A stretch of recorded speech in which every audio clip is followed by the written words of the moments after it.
It's supposed to be an ordinary afternoon. Peter Parker sits across from Mary Jane in a small cafe, finally close to the girl he loves, when the world explodes through the window. A car comes flying through the glass like a missile. Dr. Octopus has arrived, his four steel tentacles writhing like living things, and he has a demand: find Spider-Man and bring him, or Mary Jane pays the price. He snatches her up in a metal claw and hurls a car straight at Peter, who barely shoves her clear in time. As Octavius retreats with a warning hanging in the air, Peter is left with no choice. The man he's been trying to bury is the only one who can save her. He tears off his shirt, and Spider-Man is back. The pursuit begins vertically. Spider-Man swings after Doc Ock, and the two collide in a brutal, gravity-defying brawl up the face of a skyscraper. They smash through office windows, scattering terrified workers, trading blows as glass rains down.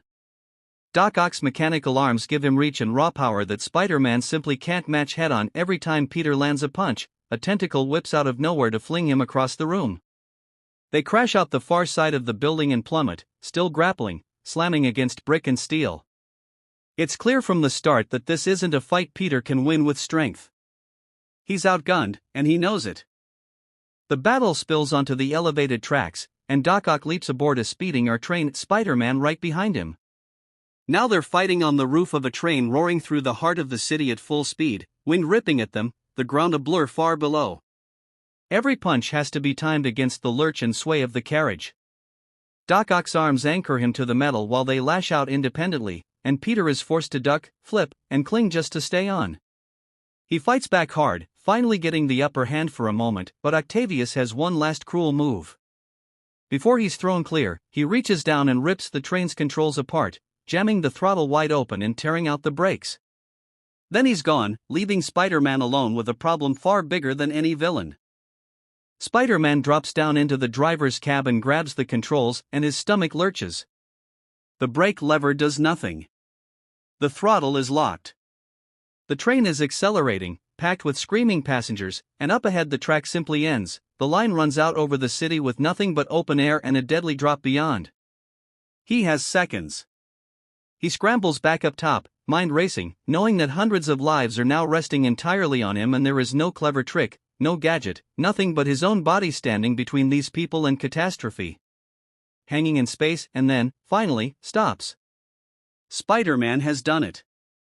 Spent, he loses consciousness and topples backward off the front of the train. And here's the moment that makes this sequence unforgettable.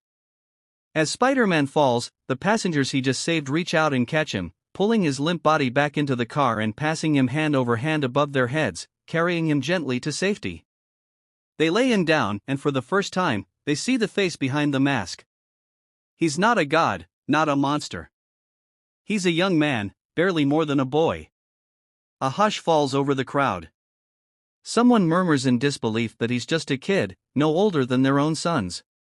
A small child steps forward and sullenly hands back his torn mask, and the passengers quietly promise that his secret is safe with them, that they'll never tell a soul who he really is.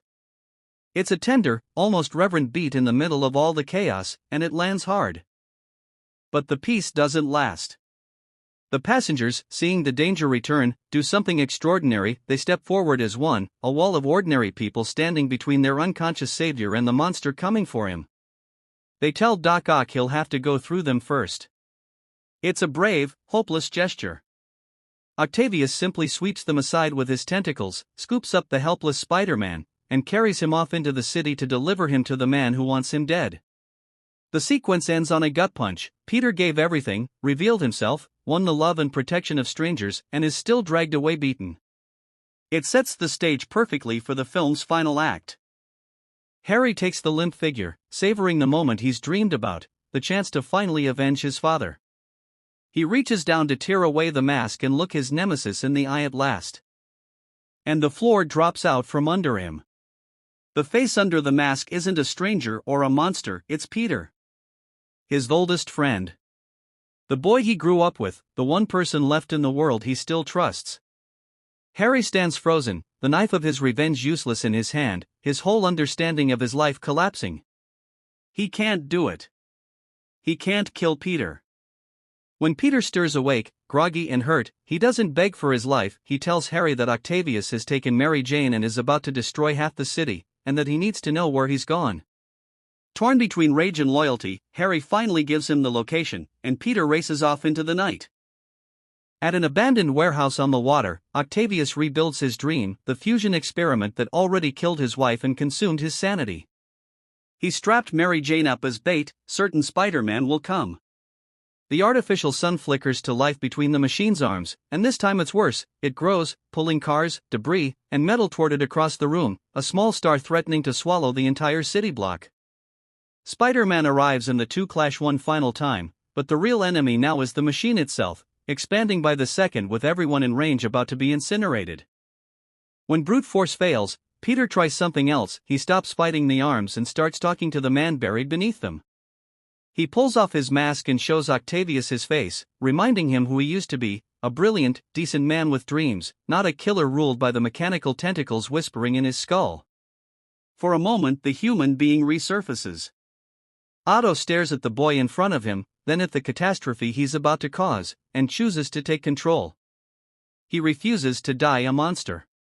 With his own will he forces the arms to obey, seizes the roaring reactor, and drags the whole machine down into the river, drowning the artificial sun and sacrificing himself to save the city. In the chaos, Mary Jane finally sees what she was never meant to see. As the water settles and the danger passes, Peter stands before her without his mask and everything makes sense at once. Every disappearance, every broken promise, every time he let her down, it was all this. The boy she's loved and been frustrated by for years is the hero who's been swinging over her head all along. The secret Peter has guarded so fiercely is gone, and there's no taking it back. Here the film turns quiet and aches. Peter, true to the burden he carries, tells Mary Jane they can't be together, that loving him means living in constant danger, that being Spider-Man costs him everything he wants, and he won't drag her into that life. He walks away from her again, this time on purpose. But Mary Jane has spent the whole movie being told who she's allowed to love. On her wedding day, standing in a gown beside a perfectly nice man who isn't Peter, she finally decides for herself. She slips out, runs through the streets in her dress, and shows up at Peter's door to tell him she's not afraid, that she'd rather face the danger with him than a safe life without him. The ending is pure, earned joy. For the first time in the entire story, Peter doesn't have to choose between the two halves of himself. The girl he loves knows exactly who he is and wants him anyway. Threaded into the finale is a darker seed. Back at the Osborn mansion, Harry is haunted by what he's learned and by visions of his dead father goading him toward vengeance. Following the voice, he stumbles onto a hidden door and discovers his father's secret arsenal, the gliders, the gas, the grotesque mask of the Green Goblin.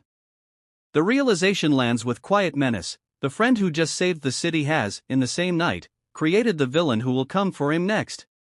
It's the perfect ominous note to end on, promising that Peter's peace won't last.